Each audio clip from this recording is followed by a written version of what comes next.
మగువా నీతో స్నేహం కోసం ఎంతో ట్రై చేశా, కాళిదాసులాగా మారి కవితే రాసేశా.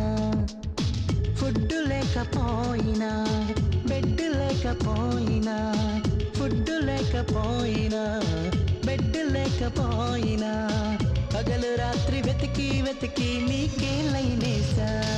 ఓ మగువా నీతో స్నేహం కోసం ఎంతో ట్రై చేశా, దేవదాసులాగా మారి గడ్డం పెంచేశా. ఫుడ్ లేకపోయినా బెడ్ లేకపోయినా, ఫుడ్ లేకపోయినా బెడ్ లేకపోయినా, పగలు రాత్రి వెతికి వెతికి నీకే లైనేసా. ఓ మగువా నీతో స్నేహం కోసం ఎంతో ట్రై చేశా, కాళిదాసులాగా మారి కవితే రాసేశా.